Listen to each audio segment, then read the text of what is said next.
തൊടുപുഴയിൽ കാട്ടാനാക്രമണത്തിൽ മരിച്ച കുട്ടമ്പുഴ സ്വദേശി എൽദോസിനെ ചേലാട് കുരുമറ്റം മാർത്തോമ പള്ളി സെമിത്തേരിയിൽ അടക്കം ചെയ്തു.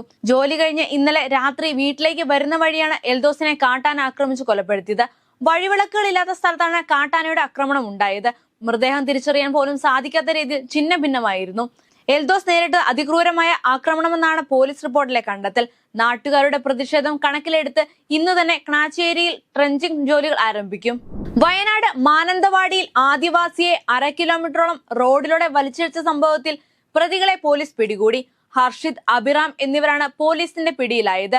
ഹർഷിദാണ് കാർ ഓടിച്ചിരുന്നത്. കേസിലെ മറ്റ് 2 പ്രതികൾക്കായി തിരച്ചിൽ തുടരുകയാണ്. നടിയെ ആക്രമിച്ച കേസിലെ 2 ഫോറൻസിക് വിദഗ്ധരെ വീണ്ടും വിസ്തരിക്കണമെന്ന 1-ാം പ്രതി പൾസർ സുനിയുടെ ആവശ്യം ഹൈക്കോടതി തള്ളി. സാക്ഷികളെ വീണ്ടും വിസ്തരിക്കേണ്ടത് അനിവാര്യമായ നടപടിയല്ലെന്നും പൾസർ സുനിയുടേത് ബാലിശമായ വാദമെന്നും ഹൈക്കോടതി നിരീക്ഷിച്ചു. ഒപ്പം കേസിന്റെ വിചാരണ വൈകാൻ ഇത് ഇടയാക്കുമെന്നും ഹൈക്കോടതി വ്യക്തമാക്കി. വാൽപ്പാറയിൽ കാട്ടാനയുടെ ആക്രമണത്തിൽ പരിക്കേറ്റ് ചികിത്സയിലായിരുന്ന ആൾ മരിച്ചു. വാൽപ്പാറ സ്വദേശി ചന്ദ്രനാണ് മരിച്ചത്. കഴിഞ്ഞ ചൊവ്വാഴ്ച വാൽപ്പാറയ്ക്ക് സമീപം ഗജംമൂടി എസ്റ്റേറ്റിൽ തൊഴിലാളികൾ താമസിക്കുന്നിടത്തേക്ക് ആന ഓടിക്കയറുകയായിരുന്നു. അവിടെ നിന്ന് ചിതറി ഓടുന്നതിനിടെയാണ് പരിക്കേറ്റത്. ലിവിംഗ് ടുഗദർ ബന്ധത്തിൽ ഉണ്ടാകുന്ന കുട്ടികൾക്കായി തർക്കങ്ങൾ വർദ്ധിക്കുന്നതായി വനിതാ കമ്മീഷൻ അധ്യക്ഷ പി സതീദേവി. കുട്ടികൾ ജനിച്ചു കഴിയുമ്പോൾ അവർക്ക് സംരക്ഷണം നൽകുന്നത് സംബന്ധിച്ചുള്ള തർക്കങ്ങൾ കൂടുന്നുവെന്നും സതീദേവി വ്യക്തമാക്കി. വിവാഹേതര ബന്ധങ്ങൾ വർദ്ധിക്കുന്നത് കുടുംബ ബന്ധങ്ങൾ ശിഥിലമാകുന്ന പ്രവണത കൂടുന്നുവെന്നും കുട്ടികളെ അത് ബാധിക്കുന്നുണ്ടെന്നും പി സതീദേവി പറഞ്ഞു. ഗവർണർക്കെതിരെ കേരള സർവകലാശാലയിൽ SFI പ്രതിഷേധം. ഗവർണർ പങ്കെടുക്കുന്ന പരിപാടി കോളേജ് ഓഡിറ്റോറിയത്തിൽ പുരോഗമിക്കവെയാണ് പ്രതിഷേധവുമായി SFI രംഗത്തെത്തിയത്. സമരക്കാർക്ക് നേരെ 2 വട്ടം പോലീസ് ജലപീരങ്കി പ്രയോഗിച്ചു. കോളേജ് യൂണിയനെ സത്യപ്രതിജ്ഞ ചെയ്യാൻ VCയും ഗവർണറും അനുവദിക്കാത്തതിൽ പ്രതിഷേധിച്ചാണ് സമരം. പ്രതിഷേധക്കാരെ അറസ്റ്റ് ചെയ്യാതെ പോലീസ് വിട്ടയച്ചതിനെതിരെ ഗവർണർ പൊട്ടിത്തെറിച്ചു. പൊതുവിദ്യാലയങ്ങളുടെ അധ്യാപകർ സ്വകാര്യ ട്യൂഷൻ സ്ഥാപനങ്ങളിൽ ജോലി ചെയ്യാൻ പാടില്ലെന്ന് പൊതുവിദ്യാഭ്യാസ തൊഴിൽ വകുപ്പ് മന്ത്രി V ശിവൻകുട്ടി. സർക്കാർ ജോലിയിലിരിക്കെ ഇത്തരം നടപടികൾ കൈക്കൊള്ളുന്നത് ചട്ടവിരുദ്ധമാണെന്നും ഇക്കാര്യങ്ങൾ പോലീസ് വിജിലൻസും പൊതുവിദ്യാഭ്യാസ വകുപ്പിലെ വിജിലൻസും കർശനമായി പരിശോധിക്കുമെന്നും അദ്ദേഹം പറഞ്ഞു.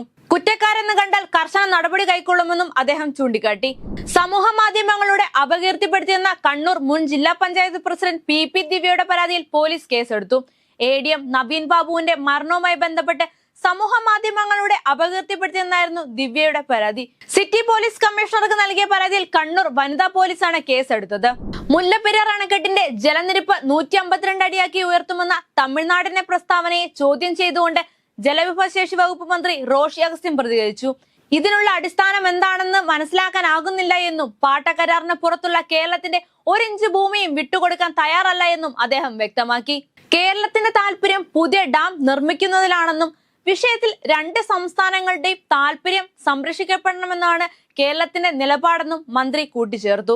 തമിഴ്നാട് ഗ്രാമവികസന മന്ത്രി I പെരിയസ്വാമി മുല്ലപ്പെരിയാർ അണക്കെട്ടിലെ ജലനിരപ്പ് 152 അടിയായി ഉയർത്തുക തമിഴ്നാടിന്റെ സ്വപ്നമാണെന്നും DMK സർക്കാരിന്റെ നേതൃത്വത്തിൽ അത് യാഥാർത്ഥ്യമാകുമെന്നും പ്രഖ്യാപിച്ചിരുന്നു. ബംഗ്ലാദേശ് ന്യൂനപക്ഷത്തിന് ഐക്യദാർഢ്യവുമായി പ്രിയങ്ക ഗാന്ധി. ബംഗ്ലാദേശിലെ ഹിന്ദുക്കൾക്കും ക്രിസ്ത്യൻ വിഭാഗത്തിനൊപ്പം എന്ന് എഴുതിയ ബാഗുമായാണ് പാർലമെന്റിൽ എത്തിയത്. പാർലമെന്റ് വളപ്പിൽ ബംഗ്ലാദേശിൽ ഹിന്ദുക്കൾക്കും ക്രിസ്ത്യാനികൾക്കും നേരെ നടന്ന അതിക്രമങ്ങൾക്കെതിരെ കോൺഗ്രസ് MPമാർ നടത്തിയ പ്രതിഷേധത്തിന് പ്രിയങ്ക ഗാന്ധി നേതൃത്വം നൽകി. ഒരു രാജ്യം ഒരു തെരഞ്ഞെടുപ്പ് ബില്ല് കേന്ദ്ര നിയമമന്ത്രി അർജുൻ റാം പാർലമെന്റിൽ അവതരിപ്പിച്ചു. ശക്തമായ വിമർശനമാണ് ബില്ലിനെതിരെ പ്രതിപക്ഷ പാർട്ടികൾ ഉന്നയിച്ചത്. ബില്ല് ഭരണഘടനാ വിരുദ്ധമാണെന്നായിരുന്നു RJDയുടെ പ്രതികരണം. കോൺഗ്രസ് ബില്ലിനെ പൂർണ്ണമായും എതിർക്കുന്നുവെന്നും വ്യക്തമാക്കി. മോസ്കോയിൽ നടന്ന ബോംബ് സ്ഫോടനത്തിൽ റഷ്യൻ ഫെഡറേഷന്റെ സായുധ സേനയുടെ തലവൻ ഇഗോർ കിർലോവും അദ്ദേഹത്തിന്റെ സഹായിയും കൊല്ലപ്പെട്ടു. ഇലക്ട്രിക് സ്കൂട്ടർ പൊട്ടിത്തെറിച്ചാണ് സ്ഫോടനമുണ്ടായെന്നാണ് വിവരം. വിഷയത്തിൽ അന്വേഷണം ആരംഭിച്ചിട്ടുണ്ട്.